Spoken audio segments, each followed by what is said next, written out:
Nous demandons maintenant à Samuel Pézard de nous rejoindre. Il est notaire à Paris.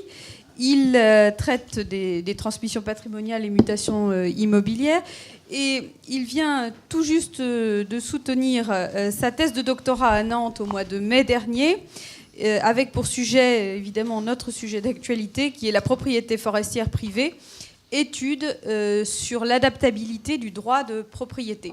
Alors, il va évoquer ce matin avec nous les raisons d'une fiscalité forestière aménagée, dont vous savez qu'elle a été non pas remise en question, mais enfin fait l'objet d'un certain nombre d'interrogations par la Cour des comptes dans le cadre du rapport qui a été porté à la connaissance au mois d'avril sur peut-être les insuffisances ou la trop grande stabilité des mesures, notamment en matière d'ISF ou de droit de mutation à titre gratuit. Moi, j'ai une question, Maître Pézard. Est-ce qu'on peut toujours aujourd'hui s'abriter sous la forêt fiscalement ? Espérons-le, je vais tenter d'y répondre. Madame Mérillon me disait tout à l'heure que cette remise en cause du dispositif CERO, c'est ce à quoi vous faites référence, était un serpent de mer, mais qu'elle luttait avec le ministère de l'Agriculture et de la Forêt ardemment contre une remise en cause. Donc je vais y venir dans quelques instants. Merci de votre invitation. Donc j'ai la difficile tâche de vous parler des impôts. Alors, la forêt est-elle un paradis fiscal ? Donc, je reprends le titre un peu provocateur d'un article de Michel Héraille qui a dirigé le Cridon de Nantes pendant des années. Le Cridon, c'est l'organisme de conseil des notaires. Donc, c'est un titre un peu provocateur qui insiste sur les avantages fiscaux de la forêt, mais ce serait oublier trop vite les contraintes de ce bien hors norme par la durée de son cycle, l'incertitude des revenus, la difficile qualification juridique entre revenus et capital, et bien sûr la pression des pouvoirs publics au nom de l'intérêt général. En préambule, rappelons que la forêt est appréhendée de manière originale par le droit civil des biens, donc ce n'est pas l'objet de mon exposé, je ne vais pas vous embarrasser l'esprit avec ça, mais il est normal que ces particularités du droit civil se retrouvent en droit fiscal. Alors, plusieurs considérations seront envisagées dans mes développements. Donc, en premier lieu, la particularité biologique de la forêt, avec le cycle très long et l'aléa des revenus. Donc, il s'agira de présenter le dispositif connu CERO-Monichon, d'exonération des 3/4 en matière de donation, succession et ISF. Et également, la volonté de lisser l'impôt sur le revenu, c'est le système du forfait annuel fondé sur le revenu cadastral. Et enfin, je parlerai des dispositifs récents et probablement un peu plus temporaires. Donc le dispositif d'investissement dans les PME qui s'applique aux groupements forestiers et le défi forêt, qui un dispositif qui a plusieurs volets, qui agit sur l'impôt sur le revenu. D'autres objectifs se glissent dans toutes ces mesures. Il y a bien sûr l'assurance qui est facilitée, les travaux forestiers, et la lutte contre le morcellement. On en a parlé ce matin, on verra dans quelle mesure se trouve l'incitation à la lutte contre le morcellement. Alors la première partie portera sur les dispositifs anciens, donc les piliers de la fiscalité forestière, c'est le dispositif CERO, appelé aussi CERO-Monichon, et l'impôt sur le revenu au forfait chaque année. Quelle est l'origine du dispositif CERO ? Donc c'est un amendement à la loi de 1930, la loi budgétaire de 1930. Il visait à l'origine à exonérer les mutations à titre onéreux et les donations entre vifs. En 1950, l'amendement Monichon a étendu l'exonération des 3/4 applicable aux donations aux transmissions successorales. Et enfin, récemment, en 1982, avec la loi de finances pour 1982, l'impôt sur les grandes fortunes, qui est l'ancêtre de l'ISF, a profité de cette exonération des 3/4. Donc on verra que ces exonérations sont la contrepartie de ce qu'on appelle aujourd'hui la gestion durable. Alors, quelles sont les deux principales conditions, tout dispositif confondu, enfin, quel que soit l'impôt, pour bénéficier de cette exonération des 3/4 ? Parce que maintenant, l'exonération concernant les mutations à titre onéreux n'existe plus, puisque le système a été refondu en 1999. Donc, principalement, aujourd'hui, le dispositif CERO concerne les mutations à titre gratuit et l'ISF. Donc il y a deux choses. Il faut qu'un certificat délivré par la DDT, donc la Direction des Territoires en préfecture, atteste du caractère de gestion durable des forêts, en fait, qu'elles sont susceptibles d'une exploitation durable. Et bien sûr, il faut que le contribuable prenne l'engagement de soumettre les bois pendant 30 ans à une garantie de gestion durable. Alors c'est un engagement très lourd et qui engage non seulement celui qui prend cet engagement, mais aussi ses ayants cause à titre gratuit ou onéreux. Quels sont les biens concernés? Il s'agit d'abord des bois et forêts détenus directement, bien sûr, mais également des groupements forestiers, des parts de groupements forestiers. Donc petite digression sur le groupement forestier. Donc le groupement forestier, c'est une société civile qui est particulière par son objet et dont les statuts doivent répondre aux critères précis fixés par le Code forestier.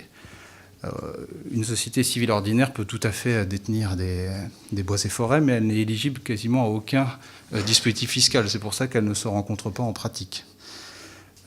Puisqu'on parle de fiscalité, parlons de la cession des parts de groupements forestiers. Elles sont taxées au droit fixe de 125 €, alors que, vous le savez probablement, le barème est dans presque toute la France de 5,80 %. Donc voilà une raison de plus de recourir à cette forme particulière de la société civile qu'est le groupement forestier. Alors maintenant, le cœur de l'intervention, quelles sont les raisons de cette fiscalité aménagée pour le dispositif CERO? La quotité des 3/4, 1/4 proviendrait à l'origine d'une volonté de ne taxer que le sol de la forêt et non pas les peuplements qui devraient représenter les 3/4. Donc cette affirmation, bien sûr, n'est pas forcément pertinente. Ça dépend des essences, des espèces, voilà. Mais bon, c'est ça l'origine du 3/4, 1/4. Donc l'amendement CERO souhaitait prendre en compte les particularités de la forêt en termes de revenus et de lenteur à percevoir les revenus. Parce qu'un long délai sépare l'investissement de la récolte. En outre, les accroissements annuels des arbres se matérialisent par des cernes, donc ils ne peuvent pas être prélevés chaque année, alors que chaque année, il faut faire face à des dépenses d'aménagement et à des charges. Et enfin, le rendement en forêt est long et différé et parfois aléatoire et imprévisible. Qui savait, en plantant un chêne en 1870, quel serait le marché du bois aujourd'hui, en 2015, date de son abattage? Qui savait les besoins de la population en bois de construction, en bois de chauffage à cette époque? Qui savait la répartition entre feuillus et résineux dans le marché du bois? Donc personne. Donc c'est l'aléa de la forêt, de la longueur de son cycle biologique qui justifie cette exonération, parce que sinon ça reviendrait à taxer plusieurs fois un bien qui n'a jamais produit de revenus. Alors ce raisonnement sur revenu peut être corrigé lorsque la forêt est d'une taille suffisante pour permettre une rotation entre différentes parcelles ou des prélèvements réguliers. Ça dépend de la méthode de sylviculture adoptée, bien sûr. Et l'explication sur l'absence de revenus ne peut pas à elle seule justifier l'exonération fiscale. En effet, un lingot d'or, pardonnez-moi de comparer la forêt à un lingot d'or, mais un lingot d'or ne produit aucun revenu et pour autant il ne fait l'objet d'aucune mesure fiscale particulière. Quelle est la différence? La forêt nécessite des charges, elle nécessite des dépenses d'aménagement et surtout, la forêt assume des fonctions économiques, environnementales et sociales qui justifient une fiscalité particulière et l'intérêt que la puissance publique lui accorde. En effet, si on regarde de près les débats et les rapports qui ont précédé l'amendement CERO de 1930, on s'aperçoit que les pouvoirs publics voulaient mettre un œil sur la gestion de la forêt privée parce que dans la volonté de lutte contre l'exploitation abusive de la forêt privée, pour que les eaux et forêts aient aussi un œil non pas seulement sur la forêt publique, mais également sur la forêt privée. Donc la gestion durable était déjà là, puisque les débats et rapports le démontrent. Enfin, dernier fondement du dispositif CERO d'exonération des 3/4 et pas le moindre, c'est Valéry Giscard d'Estaing qui en est l'auteur. Lorsqu'on lui a présenté l'amendement Monichon, il était alors secrétaire d'État aux Finances, Et il a trouvé que c'était une bonne idée car ça évitait de démembrer les forêts pour payer les droits de succession. Donc la lutte contre le morcellement est donc aussi un des fondements de cette exonération des 3/4. Donc voilà pour les raisons. Maintenant, voyons un peu l'actualité de la loi Sérot. Donc brièvement, on peut dire qu'elle peut être cumulée avec un autre objectif qui est la transmission d'entreprise. On peut cumuler le dispositif Sérot avec la loi du trade qui est applicable aux transmissions d'entreprise et qui prévoit elle aussi une exonération des 3/4. Alors 3/4 de 3/4, ça fait quoi? Ça fait 6,25% d'assiette taxable. Donc c'est relativement intéressant. Lorsque les contribuables sont éligibles, il faut bien sûr que l'activité forestière soit l'activité principale de celui qui transmet. Voilà. Et rappelons bien sûr que l'exonération du trade n'est pas accordée facilement, puisqu'il faut là aussi des engagements, moins longs que pour la loi Sérot. Il faut un engagement de poursuite de l'activité et un engagement de conservation, soit des parts de groupements forestiers, soit de la forêt détenue directement. Très récemment, la loi Sérot a eu un développement qui est le CIFA, le compte d'investissement forestier et d'assurance. Donc il y avait une première tentative en 2010, mais qui n'a eu aucun succès. Et la loi rectificative pour 2013 a introduit ce CIFA. Donc ça fonctionne un peu comme un compte bancaire, on va le voir, avec des retraits maîtrisés. Le législateur s'est rendu compte qu'en 1999, peu de forêts étaient assurées lors de la tempête. Et donc l'objectif est d'inciter les propriétaires à s'assurer et à constituer une épargne pour faire face aux sinistres. Donc je vais reprendre les conditions et développer rapidement les effets. Donc je reprends ça d'un article de M. Rondeau, qui est juriste à la Fédération des forestiers privés de France. Donc pour ouvrir un CIFA, il faut être bien sûr propriétaire de bois et forêts, s'engager à appliquer une garantie de gestion durable et souscrire pour toute partie de la surface forestière détenue une assurance qui couvre au moins le risque tempête. Donc un seul CIFA peut être ouvert par propriétaire forestier et lors du premier versement, sauf lors du premier versement, en fait, le compte ne peut être abondé que par les coupes forestières.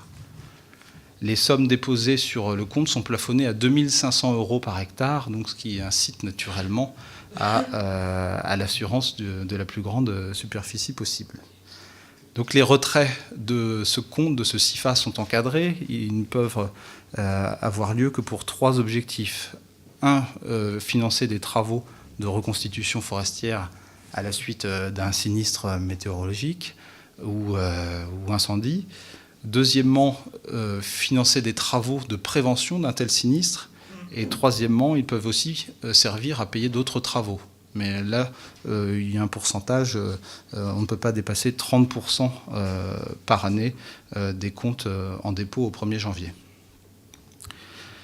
Pour bénéficier du régime Sérot, le compte doit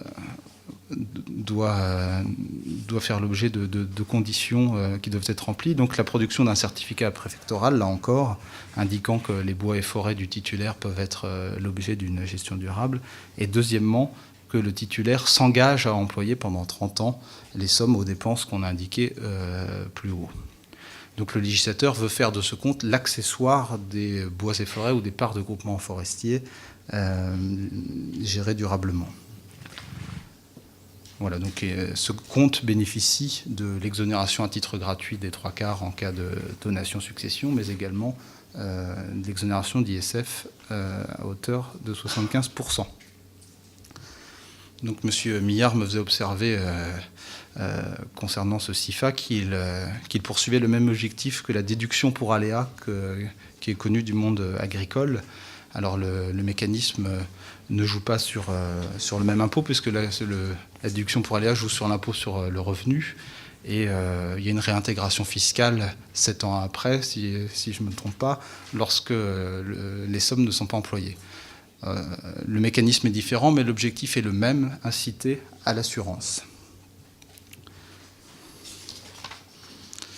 Alors, la question que vous évoquiez tout à l'heure, est-ce que nous sommes confrontés à un risque de remise en cause du dispositif CERO. Donc effectivement, un rapport de la Cour des comptes du 8 avril dernier incite à étudier une remise en cause de la fiscalité CERO-Monichon. Donc une telle mesure serait bien sûr catastrophique pour la gestion durable, car beaucoup de propriétaires privés mettent en place des plans simples de gestion pour bénéficier de cette exonération fiscale. J'en suis le témoin en tant que praticien du droit. Donc c'est une incitation fiscale qui fonctionne, c'est une incitation à la gestion durable qui est effective. Donc je sais que M.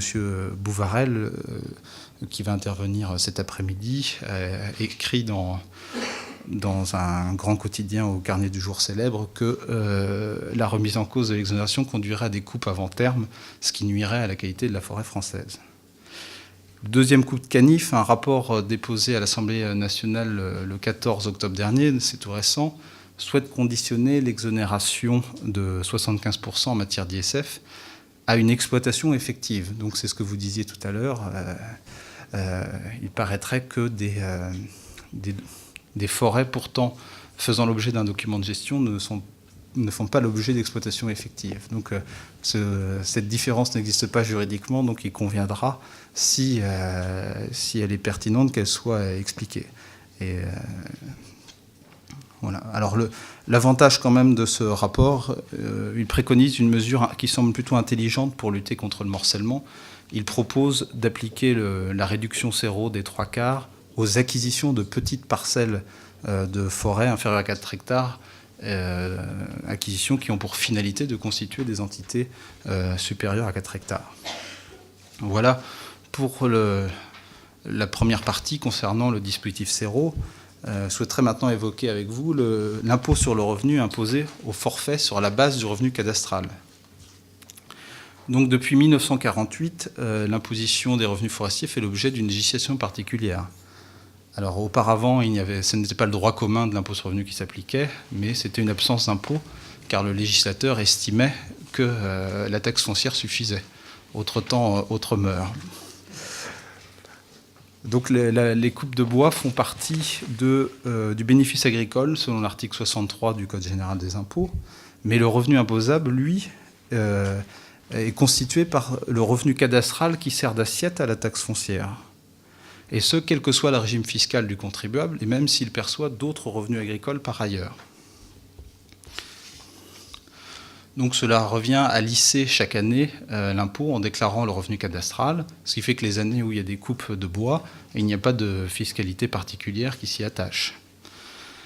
Ça signifie également qu'un impôt doit être déclaré chaque année, quand bien même aucune coupe n'interviendrait, et quand bien même une tempête détruirait les boisements et rendrait impossible toute exploitation à l'avenir.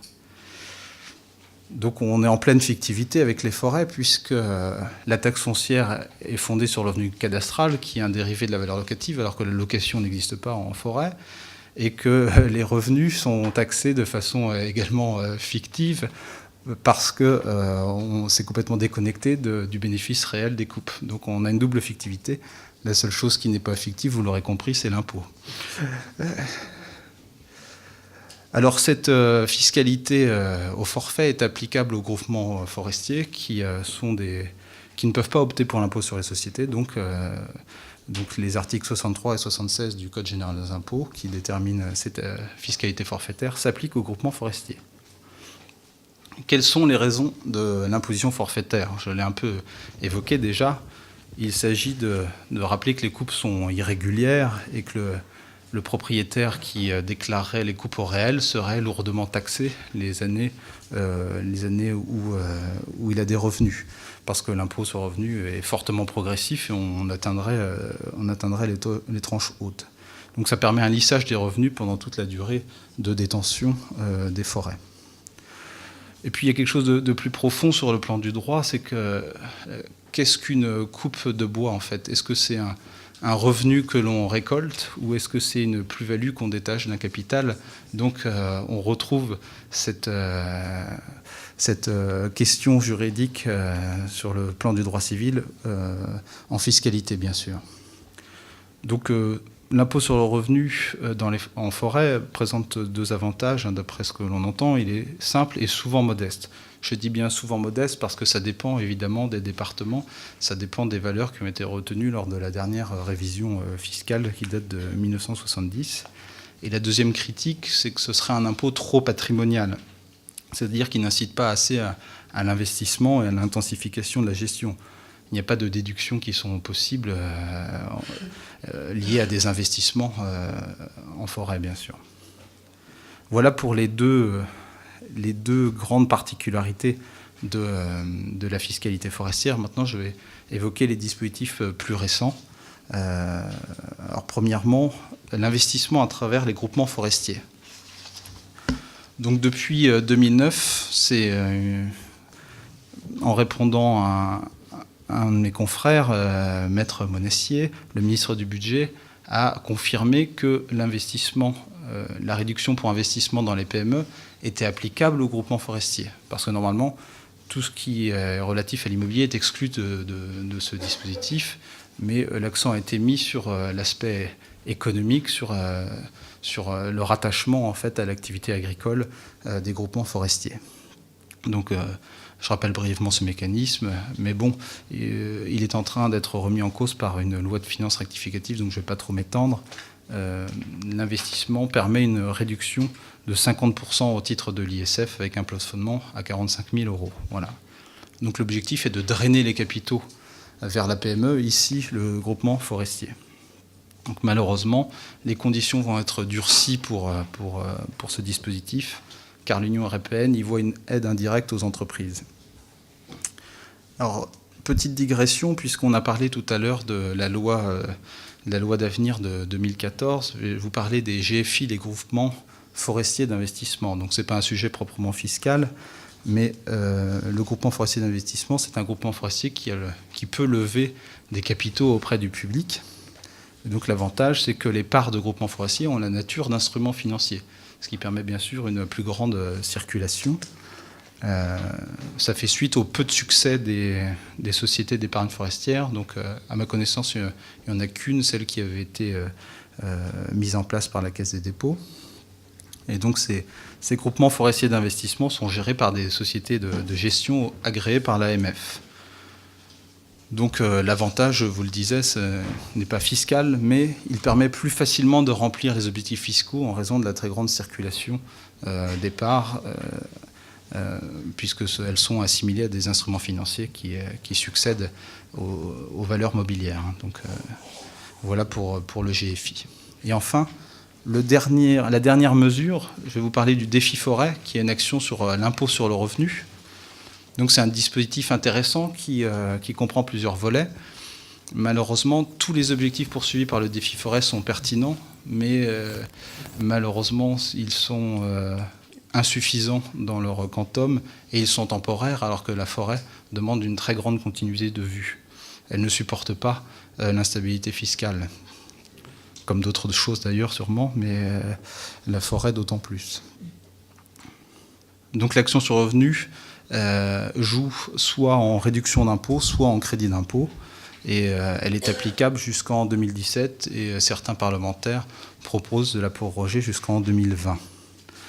Malheureusement, les mesures comportées par le défi forêt font l'objet du plafonnement au titre des niches fiscales, qui est de 10 000 €. Alors, quels sont les objectifs poursuivis par le défi forêt ? Il y a d'abord une lutte contre le morcellement.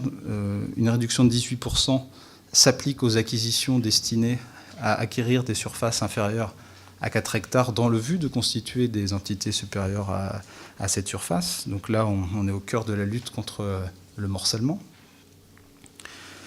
Et cette réduction s'applique également aux acquisitions de groupements forestiers, et cette fois-ci sans limitation de surface. Donc, mais malheureusement, il y a un double plafonnement. Il y a le plafonnement que j'ai énoncé tout à l'heure, celui des niches fiscales, et il y a également un plafonnement propre. C'est 5 700 € pour une personne seule et 11 400 € pour un couple. Une autre réduction d'impôt est applicable aux cotisations d'assurance, cette fois-ci à hauteur de 76%, mais dans la limite de 7,20 € par hectare en 2015 et 6 € par hectare les 2 prochaines années.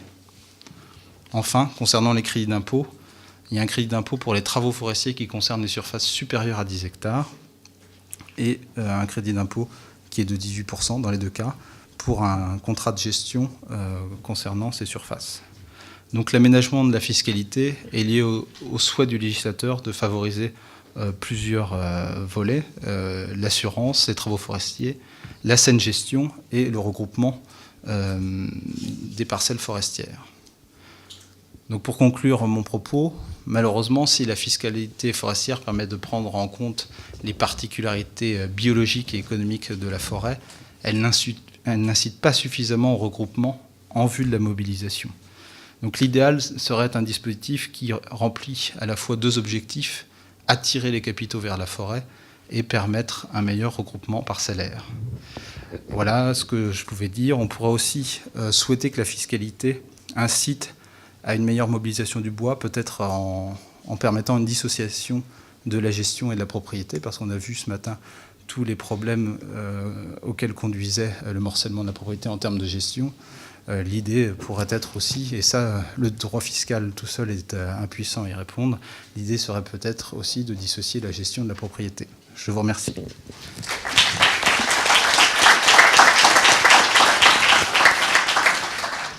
Merci beaucoup, Samuel Pézard. Au regard de votre intervention, on voit bien que la fiscalité doit rester un des leviers de la politique forestière, pour reprendre l'expression d'un des rapporteurs de la Cour des comptes, et qu'elle reste, je dirais, au cœur des débats. Vous avez certainement des questions à poser à notre intervenant.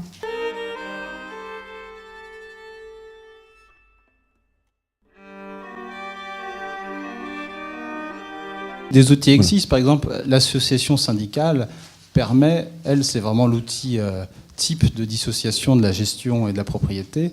Les propriétaires peuvent se regrouper en association syndicale pour avoir une gestion commune, pour se doter d'un plan simple de gestion ensemble, mais malheureusement, il est difficile d'intéresser, c'est le problème récurrent qui a été soulevé ce matin, il est difficile d'intéresser un propriétaire qui a moins d'un hectare à l'association à ce genre de dispositif. Donc malheureusement, il faut soit une incitation fiscale très forte, soit, j'ose pas employer le terme de contrainte parce que le droit de propriété est tellement sacré en France que je vais me faire insulter, mais malgré tout, il sera difficile dans la lutte contre le morcellement d'intéresser des gens qui ont en moyenne un hectare, parce qu'ils se désintéressent totalement de leurs biens et leur propriété n'a plus vraiment de finalité, parce qu'il faut voir aussi la propriété sous son angle économique. Elle sert certes aujourd'hui à des objectifs environnementaux, mais également elle poursuit une finalité économique.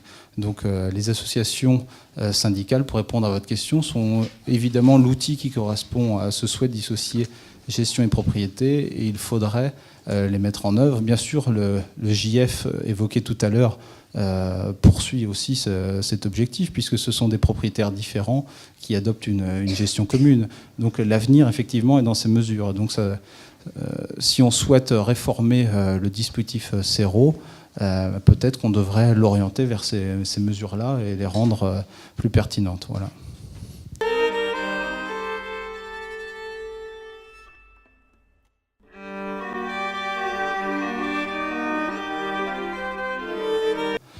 Pour répondre à votre question, effectivement, et le rapport de la Cour des comptes en parlait aussi de manière peut-être plus pertinente, il parlait de la taxe foncière en forêt et de l'impôt sur le revenu sur le mode forfaitaire. Effectivement, dans les faits, l'impôt est mal recouvré, donc s'il n'y a pas de recouvrement de la taxe foncière, il n'y a pas non plus d'impôts sur le revenu qui sont collectés. Et donc, effectivement, peut-être que menacer de remettre en place un impôt lourd si on ne poursuit pas un objectif de gestion durable et une mobilisation, ça pourrait être une idée. Alors il faut se méfier, en France, dès qu'il y a un problème, on essaie de le résoudre par l'impôt. Mais effectivement, là, il y a une absence d'impôt, donc ça pourrait être malgré tout un moyen d'action qui permettrait de poursuivre l'objectif principal qui est la production de bois, donc qu'elle passe par le regroupement de la propriété ou par le regroupement de la gestion. Oui. Moi, je voulais me tourner à nouveau vers vous pour revenir à nouveau sur cette exonération et ce dispositif CERO-Menichon, parce que la Cour de cassation a été amenée à rendre un arrêt important en matière de droit de mutation, qui m'a beaucoup surpris. Il se trouve qu'au cabinet, nous avons eu à connaître de cette affaire il y a quelques années. Et vous avez rappelé à juste titre que l'engagement qui est pris au niveau du plan de gestion par le propriétaire est un engagement de très longue durée, nous le savons bien, et qu'il a vocation à être transmis aux ayants droit et aux ayants cause. Bon, transmis aux ayants droit, notamment, je dirais, dans le cadre successoral, ça peut se comprendre. Aux ayants cause, à titre particulier, dans le cas de mutation, c'est beaucoup plus difficile à comprendre. Et la Cour de cassation qui a été saisie, vous savez que la Cour de cassation est effectivement compétente en matière de droit de mutation, à différence du Conseil d'État pour les autres types d'imposition, elle a été amenée à considérer effectivement que le propriétaire initial restait tenu du respect de l'engagement par l'ayant cause, c'est-à-dire par l'acquéreur qui avait acquis la propriété en question et qui, pour des raisons diverses, n'avait pas suivi le plan de gestion dans les mêmes conditions. Et l'administration fiscale est venue demander au propriétaire initial la remise en cause des avantages fiscaux dont il avait pu bénéficier. J'ai trouvé que cet arrêt était particulièrement sévère. Il a été assez critiqué d'ailleurs par la profession et par la doctrine de manière générale. Et je voulais connaître un peu votre point de vue sur cette évolution de la jurisprudence en la matière. Bien sûr. Alors, l'engagement qui est pris est d'une nature particulière puisqu'il est à la fois personnel. C'est celui qui, souvent c'est le donateur ou c'est le donataire qui le prend, ou avant, lorsque c'était au titre d'acquisition à titre onéreux, c'était l'acquéreur qui prenait cet engagement. Donc c'est un engagement qui est personnel puisque c'est un contribuable qui prend cet engagement de soumettre la forêt à une gestion durable pendant 30 ans. Mais la jurisprudence nous dit aussi que c'est un engagement réel, donc qui s'attache à la chose qui en est l'objet, donc la forêt. Donc cette double nature conduit effectivement, lorsque dans le délai de 30 ans, il y a un non-respect de l'engagement, à remettre en cause l'imposition de faveur dont a bénéficié le premier contribuable. Donc effectivement, c'est sûr qu'avec ce dispositif, on permet de remplir l'objectif d'engagement de conservation. Alors, sur le plan du droit, ça se comprend à peine, mais dans les faits, c'est encore plus dur parce que c'est difficile d'aller rechercher, de remonter parfois 20 ou 30 ans en arrière et d'aller redresser un contribuable avec toutes les majorations et pénalités de retard qui s'accompagnent. Donc c'est assez sévère, effectivement, et on aurait pu espérer que l'administration se dispense de mettre en œuvre ce dispositif dans toute sa rigueur. Après, la difficulté, c'est de permettre l'effectivité de cet engagement. Donc, qui sanctionne-t-on si cet engagement n'est pas respecté? C'est ça aussi qu'on peut se poser comme question.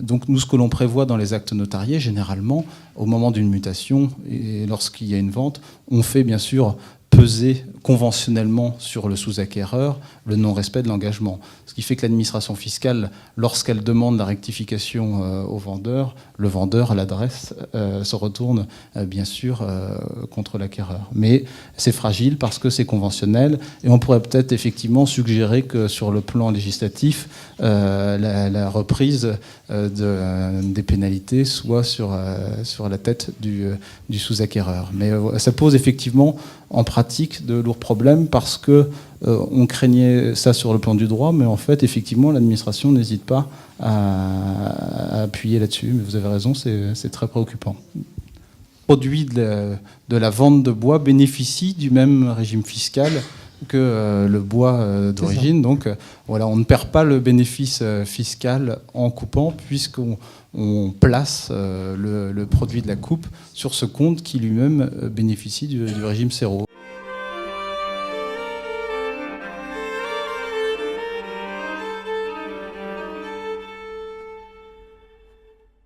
C'est le régime forestier qui s'applique en forêt publique et normalement toutes les communes devraient y recourir, mais encore faut-il que les bois soient susceptibles d'aménagement durable. Donc s'ils ne le sont pas, de toute façon, ils n'ont pas pu dans la forêt privée faire l'objet d'un plan SAM de gestion.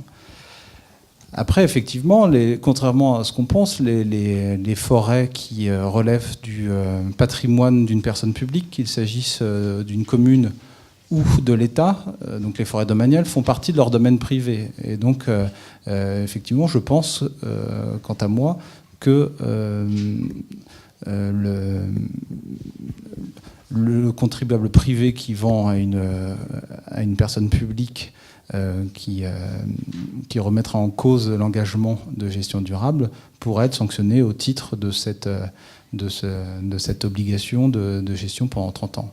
Et comme le faisait remarquer quelqu'un dans la salle, effectivement, il y a une hypothèque qui, souvent, assure un droit de suite à l'administration fiscale. Donc, je ne sais pas si l'administration fiscale oserait actionner cette garantie contre une personne publique. Là, je pense qu'on est dans le domaine théorique, mais effectivement, la question se pose. Je pense, quant à moi, effectivement, que l'engagement doit être poursuivi pendant 30 ans, en quelques mains que se trouve le bien. Très bien, merci beaucoup pour votre intérêt et toutes les questions qui ont émergé. Je remercie bien évidemment très chaleureusement l'ensemble de nos intervenants qui, j'espère, auront suscité votre curiosité et votre envie d'en savoir plus.